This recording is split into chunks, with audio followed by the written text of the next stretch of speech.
la question de Michel, parce qu'il y en a beaucoup qui tombent en ce moment. C'est aux parents de surveiller les sacs de leurs enfants, suggère Michel. Laurent Fragerman, c'est aux parents de regarder ce qu'il y a dans le sac de leurs enfants avant d'aller à l'école tous les matins.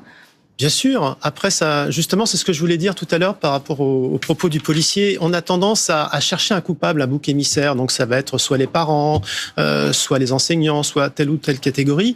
Pour l'instant, on ne sait pas comment ça se passait dans cette cellule familiale. Et puis, on va pas. Moi, je ne fouille pas le sac de ma fille quand elle part à l'école. Voilà. Ce serait une intrusion.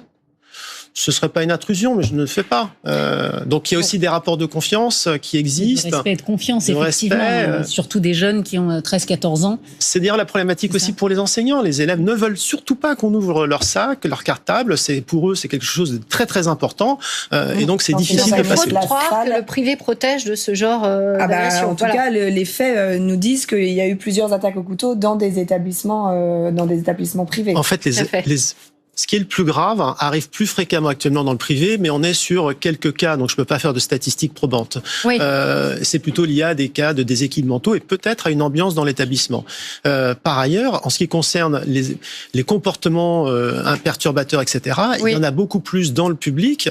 Ça, c'est incontestable. Et d'ailleurs, le collège dont on parle, finalement, ne correspond pas au profil type d'un collège où il se passe quelque chose de vraiment sérieux, parce que c'est un collège rural. On n'est pas en zone urbaine tendue. Oui, il y a 350 élèves. Alors, il était REP, mais enfin, c'est tout. Donc, on ne s'attendait pas à ça. Après, on demandera à Jean-Rémy Girard. D'ailleurs, le rectorat a indiqué que c'était un contrôle qui était organisé de longue date avec le rectorat et la gendarmerie, et bien sûr l'accord du procureur de la République, dans un établissement qui n'était pas, qui ne faisait pas l'objet de tensions particulières. Donc c'est pas parce qu'il y avait eu des événements graves dans cet établissement que ce contrôle des sacs avait été organisé par la gendarmerie. Jean-Rémy Girard, vous vouliez réagir, évidemment, à cette question.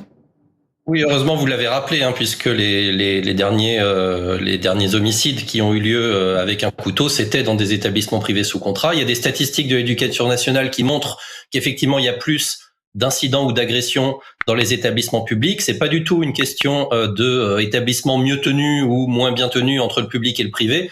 C'est beaucoup plus une question de public, c'est-à-dire que effectivement les catégories sociales plus favorisées ont plus tendance à aller vers le privé, mais il y a aucun établissement qui est à l'abri d'un tel acte, surtout si on est sur des questions de problèmes psychiques, par exemple, de troubles de la santé mentale, où là, ça peut se produire quel que soit l'établissement. Est-ce que finalement c'est à l'école de tout gérer, ou devrait-on sortir du système afin qu'il bénéficie d'un accompagnement adapté et ainsi protéger nos enfants et le personnel des établissements? Est-ce qu'on devrait sortir plus vite les enfants qui posent des soucis de discipline et de sécurité des établissements scolaires? En tout cas, c'est la question du Julien. Ça, c'est la question à 1000 €. C'est celle que posait par exemple déjà Ségolène Royal lors d'une campagne présidentielle où elle parlait d'établissements à encadrement militaire, par exemple. Donc on n'arrête pas de parler de ça.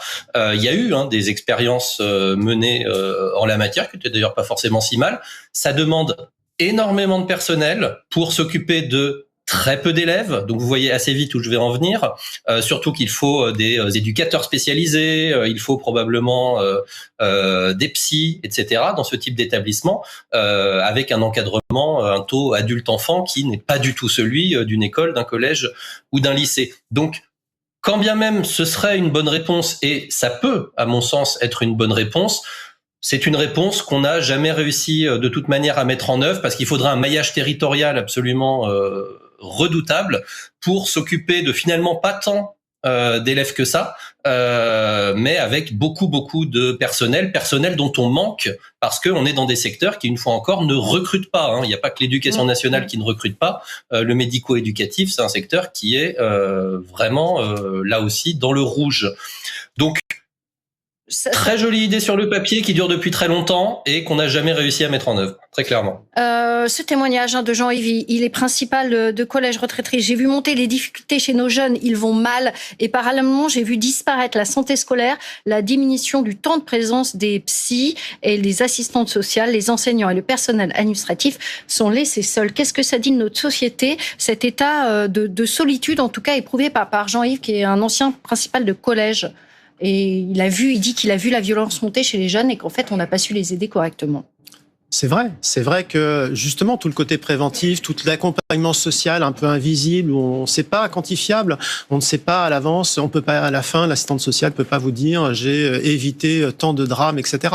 Donc tout ce travail invisible, tout ce tissu, c'est pareil pour la protection judiciaire de la jeunesse, est en grande difficulté. Après, il y aurait besoin justement d'avoir un cadre un peu plus ferme. Et c'est ça qui a manqué aussi dans l'éducation nationale. Et justement, l'idée qui était évoquée précédemment me paraît pas idiote. Je pense qu'elle n'a jamais été mise en œuvre. C'est ça le problème. Le seul problème, c'est si vous mettez trop ensemble des élèves en difficulté, vous créez une dynamique qui peut être une dynamique de groupe négative. Donc, il y a aucune solution miracle. Hein.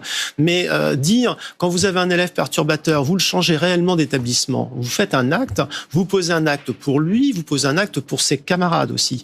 Donc, je pense que de ce point de vue-là, à l'éducation nationale et aussi chez certains syndicats enseignants, on était trop laxiste. On n'a pas voulu prendre en compte ce problème-là, qui est un problème montant. Et puis la question du budget